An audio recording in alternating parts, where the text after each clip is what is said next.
I'd been wearing the badge for 26 years, and for the last 11 of those, I'd served as the sheriff of Mazita County, Utah. By the time I hit 54, I had that tired, watchful edge you see in a lot of rural officers. Comes from knowing that out here, where it's just under 30,000 people spread across 30,700 square miles, there are plenty of moments where you're the only line between calm and chaos. The Desert Pines Motel sat out on a lonely patch of State Route 14, around 40 miles from the county seat, a long, dry drive through nowhere. It was a holdover from the 1960s, one of those places that had seen better days back when road trips were a big deal. These days, it was mostly truckers looking for a cheap place to crash, the occasional traveler who wandered off the interstate, or budget tourists chasing old highways. 12 rooms lined up in an L shape, a little front office, and a beat-up neon sign that sputtered and buzzed through the desert night. I never gave the place much thought. Over all those years, it had stirred up a few minor calls, some drunk out-of-towner causing a fuss, a couple arguing too loud, a report here or there about a shady-looking car that turned out to be nothing. The guy who ran it, Raymond Cole, kept a low profile. Paid his taxes on time, kept his license current, and ran the motel clean as far as we could tell. That all changed on October 12, 2019. One of our highway patrol officers, Trooper Escobar, came across an abandoned sedan about 2 miles east of the motel. The plates traced back to a couple out of Tucson, Daniel and Sofia Alvarez. They'd been reported missing 3 days earlier after they failed to show up at a family event over in Santa Fe. The odd thing was, their luggage was still in the trunk. No sign of either of them. At first, we figured they'd wandered off into the desert somehow, maybe got turned around or broke down, and tried walking for help. That's where we started the search. But what shifted the whole case was Escobar's decision to swing by the Desert Pines and check the guest registry. Sure enough, the Alvarezes had checked in 5 nights before.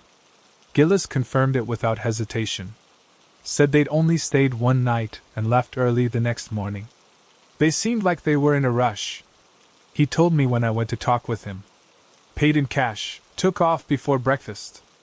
I figured they just decided to power through to Santa Fe. Now, I've been around long enough to pick up on when someone's laying it on a little thick. Something about how Gillis spoke, too detailed, too ready, set my instincts buzzing. After more than 2 decades on the job, you learn how to spot the cracks in a rehearsed story. We'll need to take a look at their room, I said. Without missing a beat, he replied. Already rented out. Clean top to bottom. Nothing to see. Too quick. The next day, we got a search warrant and went over room 8 ourselves. He wasn't lying about the cleaning, it had been scrubbed like an operating room. We're talking industrial-grade sanitizers, surfaces scrubbed spotless. Far beyond what any motel housekeeping would do after a basic checkout. But even that kind of deep clean couldn't cover everything. Luminol testing lit up spots on the ceiling, behind the headboard. Tiny blood traces, invisible to the eye, but clear enough to tell us something bad had happened in there. A violent scene, cleaned up like someone was trying to erase it from the world. Cell tower data placed the Alvarez's phones right there at the motel, but only for about 3 hours before they went dark for good. Then there was the car. It hadn't been left where they parked it. Security footage from a gas station a couple miles down the road showed someone dropping it off, walking away in the dark, face hidden from the cameras. Backtracking along the road, it looked like they headed back in the direction of the Desert Pines. At that point, I knew we had more than a missing persons case. We had something a whole lot worse. I ordered a full background check on Gillis. What came back was off. He'd owned the Desert Pines for 7 years. No hotel experience before that. And when we tried to dig further into his past, things got murky. A few old addresses in Utah and Colorado, a patchy work history with unexplained gaps, and barely any digital footprint for a guy in his 50s. It's like he didn't even exist before buying the place, Deputy Morales said, flipping through the file. And he wasn't wrong. When we dug deeper into Gillis' background, something else came to light. He had bought the Desert Pines Motel outright, in cash. No loans, no mortgage, just a quiet transaction from an older woman who was eager to retire. The sale had gone through with barely any paperwork, and no real estate agents involved. That was strange enough, but what really unsettled me was learning that Gillis didn't even live in the house he owned in town. Instead, he stayed full-time in a converted storage room behind the motel office, a cramped little space with barely enough room for a bed and some personal belongings. As we broadened the investigation, my team reached out to departments in nearby states to compare notes. What came back made the hairs on the back of my neck stand up. 3 unsolved disappearances over the past 6 years, all travelers along this same stretch of State Route 14, all last seen near the Desert Pines Motel. Each case had been handled separately, different counties, different states, no one realizing they were all circling the same location. A week into our surveillance on the property, I got a call from the FBI field office in Tucson. They had finally cracked deeper into Gillis' past and uncovered something chilling. The name, Raymond Cole, didn't even belong to the man we were watching. That name was tied to a Wisconsin resident who had died in 1994. The man running the Desert Pines Motel had been using a dead man's identity for decades. That same night, I was sitting in my office, knee-deep in case files, when dispatch radioed with an urgent update. A family of 4 from California had just checked into the Desert Pines. Even with our surveillance team in place, I didn't hesitate. "Get them out of there. Right now," I said. "Do not let them stay in that room." Deputies arrived fast and found the family, mom, dad, and 2 teenage kids, already unpacked in room 5. The reports that came in said Gillis had been especially warm and welcoming. Offered them a special deal on the big corner room. Even brought extra towels up himself. We got the family out under the guise of a gas leak, kept it light, made sure they didn't know what was really going on. Once they were safe, we moved in with a new warrant, this time with broader scope. We searched beyond the guest rooms. The office, the supply sheds, Gillis' personal quarters, every inch. In that tiny living space behind the front office, we found something that froze me in place. A section of floor popped loose to reveal a hidden crawl space. And that crawl space led to a network of tunnels, tight, winding passages that connected to every single room in the motel. Each tunnel had a trapdoor that opened directly into the closet of a guest room. I remember the exact moment it hit me. He could slip into any room without using a key, without touching a doorknob. No guest would ever hear a thing. That kind of access, it was beyond disturbing. Then things got even worse. The cadaver dogs started alerting at multiple spots around the property. Behind the motel, in a maintenance shed packed with tools and old gardening gear, we found a false wall. Behind it, another room. Plastic sheeting on the walls, restraints fixed to a bench, and a pile of personal items, watches, jewelry, wallets, identification cards.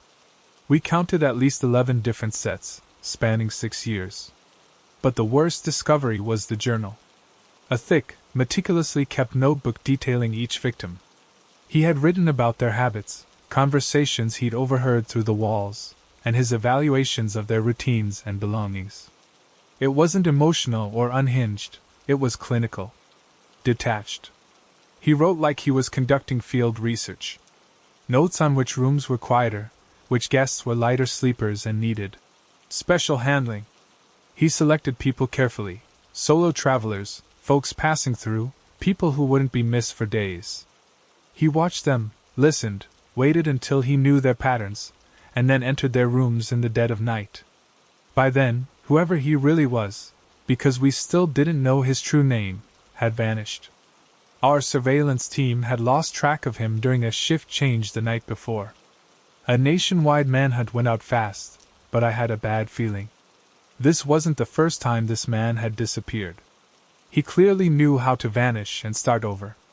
3 days later, we got word from Colorado. A state trooper spotted someone matching his description at a truck stop near the Arizona border. When approached, the man pulled a handgun and ended it before he could be taken in. No ID. No note. No final words. Just gone. And with him, any hope of real closure for the families. Even after death, His real identity was never confirmed. But by the time the investigation wrapped up, we had connected him, whoever he was, to 17 disappearances across 4 states, all within a 9-year window. We brought in ground-penetrating radar and began excavating around the motel. What we found confirmed our worst fears. Human remains buried in different locations across the property. Some were hidden under landscaping, others beneath the concrete floor of the shed. The tunnels had been added slowly over the years, each one planned and carved with care. This hadn't been impulse or madness. It was methodical. A long game. He had turned that rundown little motel into a hunting ground, and no one saw it. The remote location, the kind of guests it attracted, just passing through, no ties, it all worked in his favor. He operated in plain sight for years. And for me, well, I'll never see the ordinary the same way again. That beat-up motel I must have driven past 1,000 times. It was a house of horrors, right there beside the highway. And the man running it? He paid his taxes, nodded hello, came to local meetings. No one looked twice. Later, when I spoke to a criminal psychology class at the state university, I told them this. The scariest part wasn't just what he did. It was how long he got away with it. People went missing. Reports were filed. Investigations happened. But because the cases were spread out, different years, different states, nobody put the pieces together. Not until we went looking for a pattern that no one had ever thought to consider.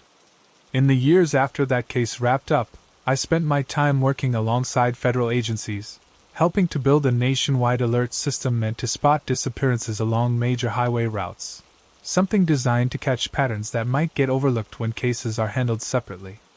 The Desert Pines Motel was torn down in 2021. Now it's just an empty patch of gravel right off the highway, the kind of place where long-haul truckers sometimes pull in for a night's rest. Most of them have no clue what happened there, but folks who live nearby still steer clear of that spot, especially once the sun goes down. These days I'm retired, but in my home office, there's a map on the wall filled with pushpins, each one marking the spot of a roadside motel somewhere in the American Southwest that reminds me of the Desert Pines. So far, I've flagged 27 motels that share the same eerie traits. They're out in the middle of nowhere, usually run by long-term owners who live on the property, barely any staff turnover, and buildings old enough to have been altered and patched up more than a few times. There's a reason we never managed to track down everyone mentioned in Gillis's journal, I told the FBI agent who worked the case with me. I have a strong feeling the Desert Pines wasn't where Gillis started. Someone that precise, that patient, you don't just become that way overnight. He had to have learned how to do this somewhere else first. On my map, 3 of those motels have changed hands in the last 12 months. They've got new owners now, all with solid credentials and proper identification that checks out. Still, I keep tabs on them, digging through public records, keeping an eye on new missing persons reports that pop up along those same stretches of highway. Because what stuck with me most from the Desert Pines case wasn't just that a killer had been working right under my nose. It was the haunting realization that people like that can hide in plain sight. They run small businesses, pay their taxes on time, and even nod politely to law enforcement, while hiding horrors behind drywall and motel curtains. I remember what Gillis wrote near the end of that journal. Highway motels make perfect hunting grounds. Guests check in willingly, hand over their names, their card details, even their credit cards. They bring everything valuable with them. After long drives, they sleep hard. And if they don't show up at checkout? Well, most folks just figure they hit the road early. The highway delivers them right to your doorstep, and then it covers your tracks. And somewhere out there, I believe another motel owner is going through those same twisted calculations, hollowing out crawl spaces, sealing up hidden compartments, all while watching weary travelers roll in for the night, clueless about what's waiting after they shut their eyes. Sheriff Thomas Whitaker had lived his entire adult life in Sawyer County, a remote patch of northern Wisconsin where thick forests give way to the rocky edges of Lake Michigan. The county sprawled over 1,200 square miles and was home to just a bit more than 10,000 people, most of them packed into small towns surrounded by endless woods. At 49, Callahan knew every back road by heart and could name most folks in the area, which made what happened in the summer of 2015 all the more unsettling. That first disappearance barely made a ripple. Jason Riley, an experienced backpacker from Milwaukee, was a few days overdue returning from a solo hike in late May. Search and rescue crews eventually found his campsite still standing, tent undisturbed, food tucked away in bear-proof containers, no signs of animals or a struggle. But Brennan himself had vanished, just gone, without leaving any real clue behind. Given the size of the wilderness, and the fact that he'd been hiking alone, most people figured he'd either gotten lost or suffered an accident in some hard-to-reach spot the team couldn't cover. But then, 3 weeks later, it happened again. Rachel Alvarez, a wildlife photographer from Madison, disappeared from a totally different part of the forest. She was just as experienced as Brennan, and her camp was the same, everything neat and undisturbed, no trace of a fight, just an empty tent and all her gear set up as if she had just stepped away. Her rental car was still sitting at the trailhead, untouched. By the time the third person went missing in mid-July, a local fishing guide named Eric Dalton, who knew those woods better than just about anyone, Callahan knew they weren't dealing with simple accidents anymore. In nearly 3 decades of policing in Sawyer County, he'd never seen anything like this. The United States Marshal Service got involved after that, bringing in wilderness experts and behavioral profilers to help sort things out. "We're dealing with someone who knows these woods as well as, if not better than, the locals," the lead profiler told Callahan in their first sit-down. "Someone who's completely comfortable moving through the backcountry without leaving a trace." The psychological profile they pieced together painted a chilling picture. Likely a man, maybe with military or survivalist training, in top physical shape, meticulous and patient. The kind of guy who could blend in during the day and harbor dark thoughts no one ever suspected. Even worse was the idea that this person was probably local, or at least spent enough time around Sawyer County to move through the terrain like it was his backyard. And for Callahan, that was the part that hit hardest. The thought that the person responsible might be someone he knew, someone he had waved to at the diner or shared a cup of coffee with, that shook him in a way no case ever had. As August rolled on, the investigation kicked into high gear. They set up trail cameras, ran regular forest patrols, and combed through miles of wilderness in carefully coordinated searches. But they found nothing. No bodies. No evidence worth mentioning. Not even a reliable witness.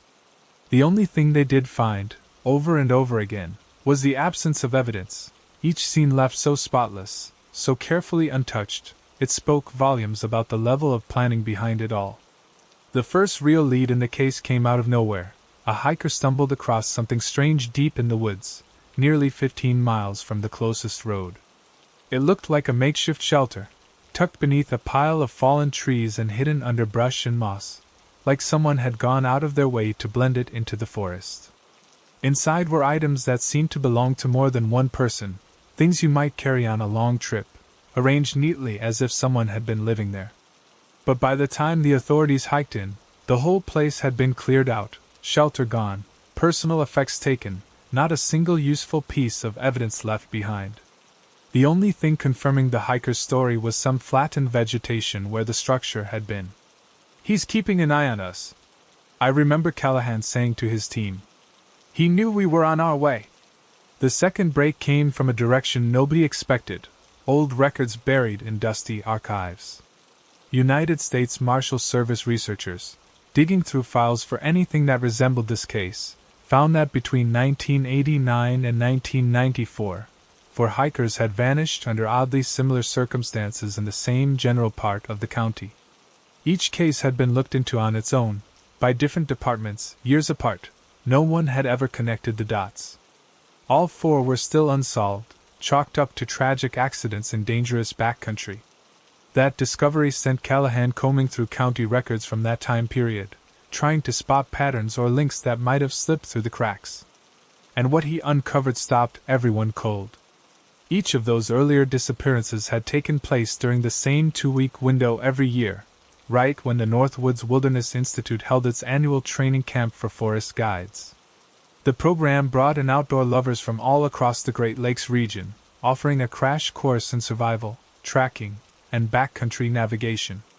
And for nearly 30 years, that training had been run by a well-known and highly respected outdoorsman named Walter Gaines. Gaines, who was in his 60s now, had officially stepped away from active instruction about 5 years ago, but he still worked closely with the center, offering advice and sometimes leading advanced survival classes. Callahan had known the man for years, decades really. Their kids had gone to the same schools. They'd served on local boards and committees together. Gaines had even lent a hand during previous search and rescue missions. His tracking skills were top tier, and he knew those woods better than just about anyone. And now Callahan was staring down the hardest call of his entire career, whether to start looking into a man the whole community trusted, based on a link that was more circumstantial than concrete. The United States Marshal Service advised caution. They suggested a quiet, careful approach. Watch him, gather evidence, do not tip him off. What followed was a tightly controlled surveillance effort, meant to track Gaines's movements without raising suspicion. That's when agents learned about a second property he owned, a cabin so remote it could only be reached by taking a logging road and then hiking 2 miles and on foot. The place wasn't mentioned in any of his public documents. They set up surveillance, but because of how far out the place was, and how sporadically Gaines showed up there, it was tough to keep a consistent watch. The case was starting to stall again, until a fourth person disappeared that August, Elena Torres, a college student studying forest ecology. Unlike the others, Delgado had been setting up wildlife cameras throughout her research site for months, capturing activity in areas far off the main trails. When she vanished, her camp looked just like the others, intact and undisturbed, but investigators recovered her gear, including memory cards from the cameras she'd placed in the woods. Most of the footage was what you'd expect: deer, the odd fox, maybe a bear now and then. But one of the cameras, hidden along a narrow game trail deep in the forest, had recorded something completely unexpected. A man was seen walking through the frame, carrying what looked like surveying tools. The image was grainy, and leaves partially blocked the view, but Callahan spotted something right away. "That's Walter," he said in a quiet voice when the photo was shown to him. "I know that walk. I'd recognize it anywhere." Digging into Delgado's research notes turned up something else, something the student had noticed but never made a connection to. Several of her cameras had either been knocked over or mysteriously disabled over time. She'd figured it was animals or bad weather. But the pattern of tampered equipment formed a rough outline, a zone about 5 square miles in size. And right at the heart of that area was Gaines's secret cabin. The operation to move in on the site was planned down to the last detail. Given how skilled the suspect was in survival and how remote the location was, a typical approach was too risky. Federal tactical teams were flown in and dropped at various spots around the cabin's location, then hiked through the dense forest to close in quietly. What they found there shocked even the most seasoned members of the team.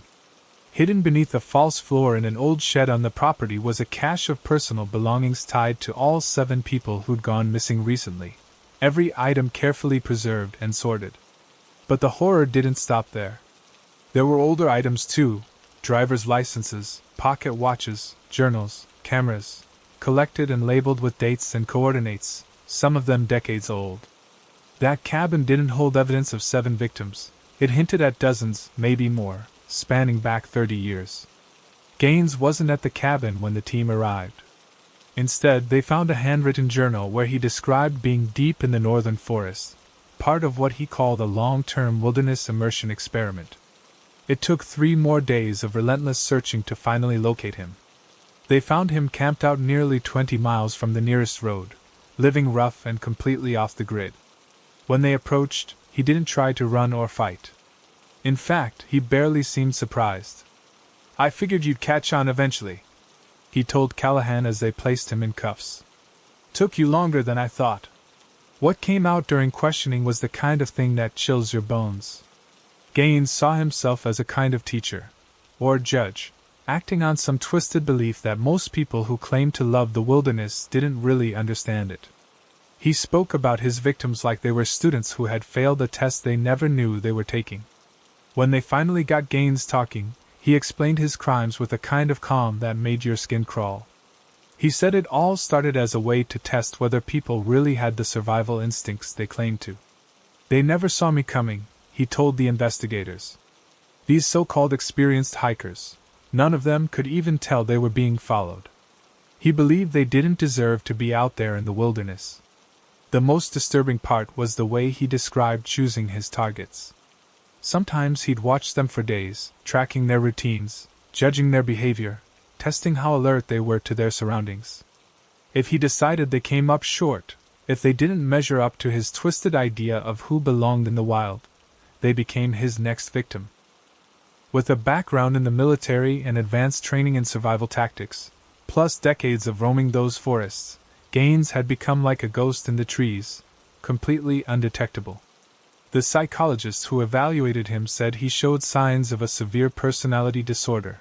He saw himself as superior, lacked any real empathy, and lived in a warped reality where he thought he had the right to decide who deserved to exist in his woods.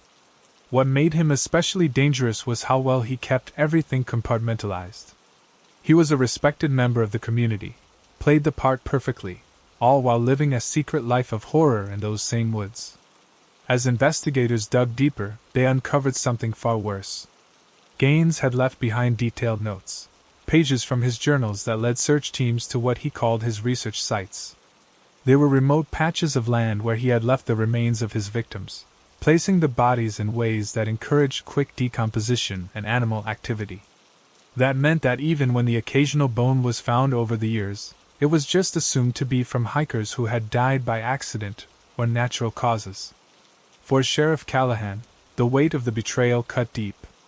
This wasn't just about catching a killer, it shattered his faith in his own instincts. He'd trusted Walter Gaines, worked with him, leaned on his knowledge. And all the while, the man had been hunting people like animals, right under Callahan's nose.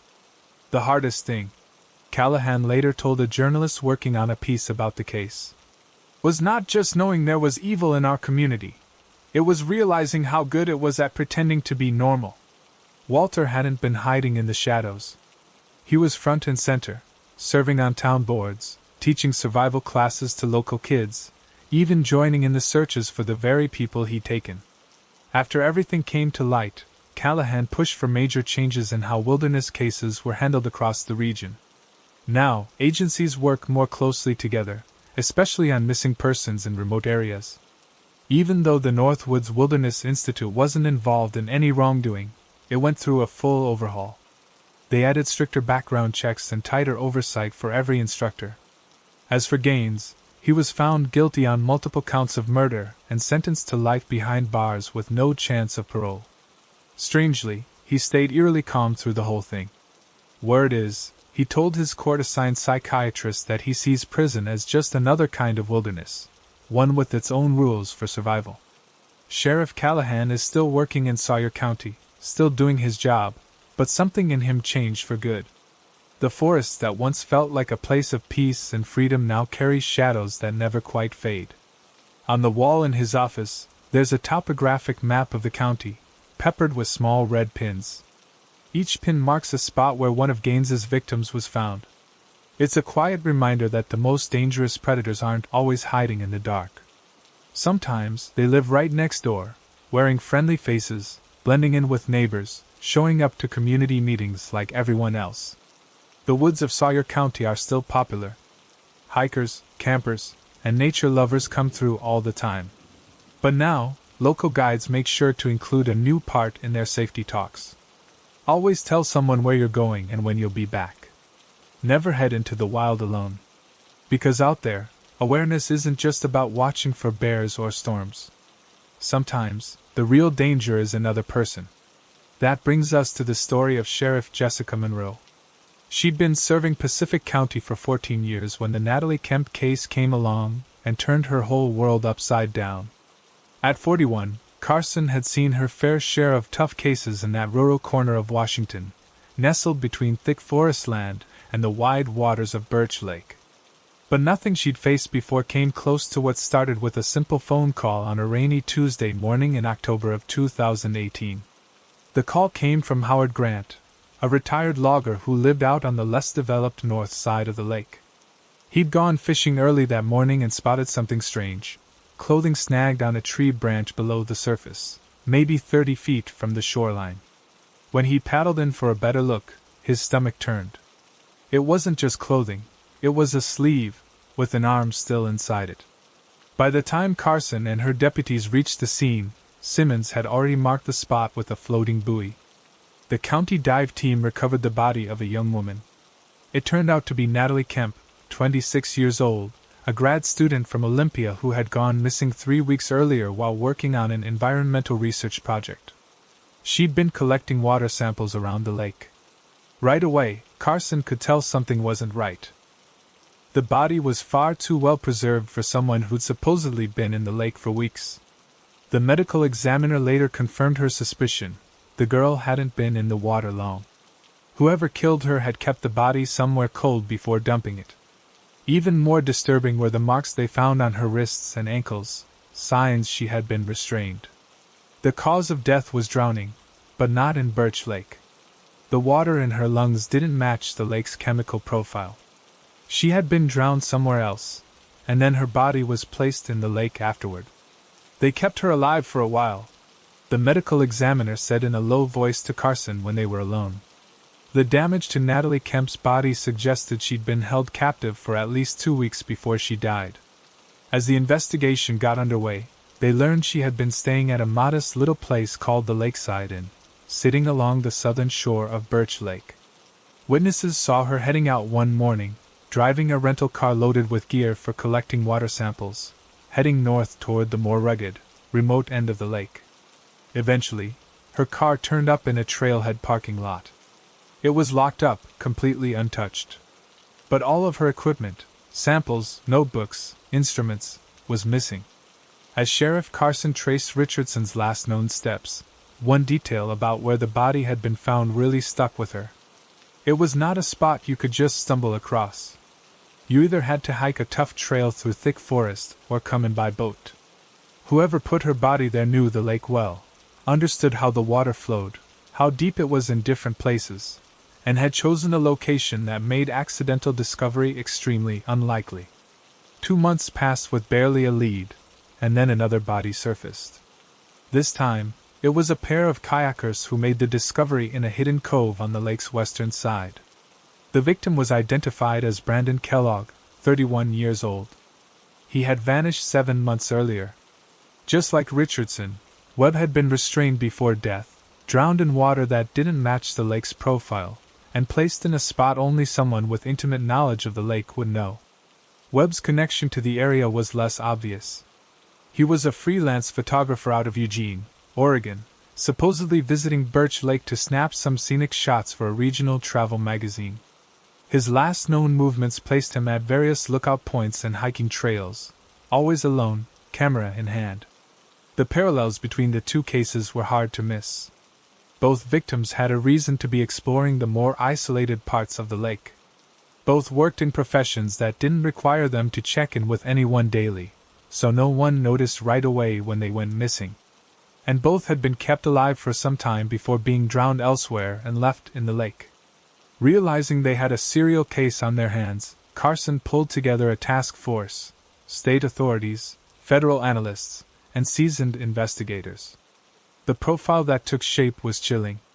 They were looking for someone who lived nearby or spent a lot of time around the lake. This person likely had access to a boat, could move around without drawing attention, and knew the hidden corners of Birch Lake like the back of their hand. Most troubling of all, he had a secure place to hold victims for days, maybe weeks, without anyone knowing. That location became the task force's top priority. Problem was, Birch Lake sat in the middle of over 100 square miles of thick, forested terrain. There were cabins scattered through it, vacation homes, hunting shacks, old properties tucked into the hills. Some could only be reached by boat or rough private roads, which made searching every one of them a logistical nightmare. Carson, taking the advice of her team, began combing through property records around the lake. She was on the lookout for anything strange: recent sales, buyers with shady histories, parcels with unusual buildings or remote features. One listing in particular caught her eye. It was a 3-acre spread on the northwestern shore. On it sat a small cabin and a large outbuilding originally built as a boathouse. The property had been sold just a year and a half earlier to a company called Cascade Resources Group LLC, registered in Wyoming, and offering almost no public details. Digging deeper, they learned the owner behind the company was a man named Charles Voss, 53 years old, who had moved to the area from Montana. He didn't have a criminal record, but there were big chunks missing in his background. There were whole stretches where he dropped off the radar, no job history, no clear residence, before popping up again in a new location. What they could find showed he had worked in water treatment for several city systems, and more recently, listed himself as a self-employed environmental consultant. Carson didn't want to risk tipping him off. Instead of knocking on his door, she set up surveillance. For 2 weeks, deputies observed Kendrick's property from the woods and watched the shoreline from unmarked boats. At first, his behavior seemed routine. He made trips into town for groceries, took his boat out once in a while, looked like your average retired guy who liked fishing. Then came the detail that cracked the case open. Deputy Lane, watching the place through a long-range scope, saw Kendrick carrying what looked like scientific gear from his boat into the boathouse, equipment used for water sampling and analysis. That was the moment everything clicked. Carson ordered her team to dig back into the victims' histories, looking for anything that might link them to water research. And what came back was unsettling. Both Richardson and Webb had ties to water testing. Richardson's link was clear. Her graduate research was all about chemical sampling in natural lakes. Webb's was less direct, but still there. He had been shooting photographs for an environmental report on watersheds in the region. "He's targeting people testing the water," Carson said to her team. "People who might be getting close to something he doesn't want them to find." The big question was, what exactly was in that water? The answer came from Richardson's university advisor. Her project focused on tracking trace levels of specific industrial chemicals, stuff tied to certain types of manufacturing. If those chemicals showed up, it could point to illegal dumping. And her main testing zone? Right near Kendrick's property. With that new information and the strange activity spotted during surveillance, Carson went to a judge and secured a search warrant. The plan to move in was laid out carefully. They would hit the property just before sunrise, teams moving in by foot through the woods and by boat across the water, timed for when Kendrick was almost always asleep. When they finally entered the boathouse, the nightmare became real. The structure had been converted on one side into what looked like a fully equipped lab. Tables lined with scientific gear, chemical testing stations, all of it pristine and organized. The other side was far worse, a holding area. A makeshift detention space, hidden behind a partition. Inside the boathouse, the reality of what Kendrick had been hiding became crystal clear. The lab was packed with professional-grade equipment, everything needed for water testing and chemical analysis, along with detailed logs documenting regular monitoring of different parts of Birch Lake. Across from that, in a walled-off section, was a sealed room outfitted with anchor points used for restraining someone, points that matched perfectly with the injuries found on the victims. But the most haunting discovery was a large tank filled with chemically altered water that would later be confirmed as the same composition found in the lungs of both Richardson and Webb. Close by, they found a computer. It held extensive files not just on Richardson and Webb, but also on 3 other people who had done environmental research at the lake within the past couple of years. Kendrick was arrested without putting up a fight. In fact, he looked almost relieved when deputies stepped through the door of his cabin. During the early interviews, he claimed he was innocent. Said the lab was for consulting work and that the restraint room was part of his personal use. But when agents confronted him with evidence from his computer, and the chemical matched to the water he used for drowning, his story fell apart. That kicked off an investigation that led to something even darker. Digging into Kendrick's background, Investigators found out he had once worked for a chemical manufacturing company that had secretly dumped toxic waste into the region back in the 1990s. He had known about the dumping and, according to records, had been paid a hefty sum to keep quiet when the company was sold off later. His decision to move to Birch Lake hadn't been a coincidence. He had come here to keep tabs on the lake, watching for signs that someone might discover what had been left behind. Anyone collecting water samples near the wrong part of the lake was a potential threat to that secret. Richardson, with her precise research methods, had been especially dangerous. Her project was bound to turn up traces of those old chemicals. "I didn't want to hurt anybody," Kendrick told Carson during a formal interrogation. "But they wouldn't stop. They kept coming back to the same spots, taking sample after sample. There are things in that water that need to stay hidden."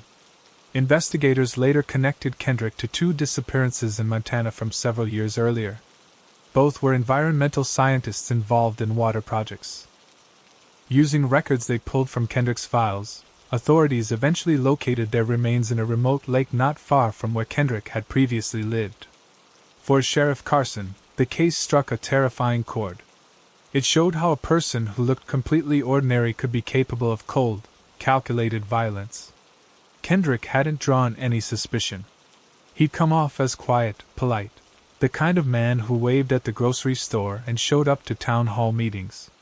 She remembered he had even offered her fishing tips once, back when they happened to launch their boats at the same time.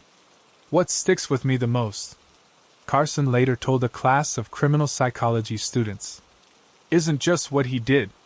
It's how well he passed for normal. He wasn't lurking in the shadows.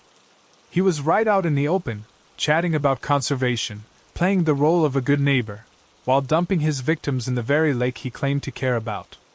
Kendrick ended up pleading guilty to multiple charges of murder and kidnapping in exchange for avoiding the death penalty. He was sentenced to life in prison without the chance of parole. To this day, he refuses to reveal the full extent of the toxic dumping that had motivated his crimes. "All I'll say," he told investigators, "is that bringing that to light would cause more damage than anything I did." In the aftermath, environmental testing around Birch Lake ramped up, now guarded under strict federal oversight. Eventually, divers discovered multiple submerged sites containing sealed barrels of chemical waste, legacy pollution from decades ago. Cleaning it up has been an enormous undertaking, with costs climbing into the tens of millions. Carson still holds her position as sheriff of Pacific County, but she has not fished Birch Lake once since the case ended. For years, it had been one of her favorite pastimes. But now, knowing what had happened beneath that calm surface, both the waste and the bodies, it changed something in her. "Water keeps secrets," she told a reporter doing a feature on the case. "That's why Kendrick used it. To hide the chemicals. To hide the people. Water masks things. It erases. But eventually, it gives everything back." That, she said, was the hard truth the case taught her.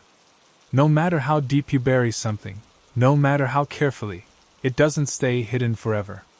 The Kendrick case also led to a series of reforms in how environmental researchers operate in isolated locations.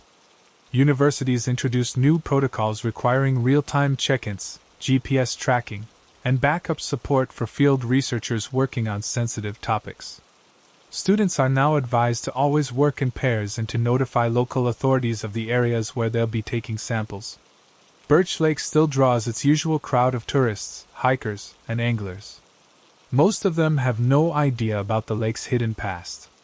On still mornings, fishing boats drift slowly over the water, their occupants unaware of what might rest beneath the surface, or what secrets still wait there, undisturbed, until the conditions are just right for them to rise again.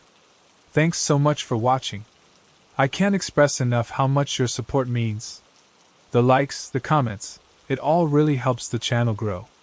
If you enjoyed the video, make sure to hit that like button and share your thoughts in the comments below. I always take the time to read them. And don't forget to subscribe so you never miss out on any new videos. See you next time.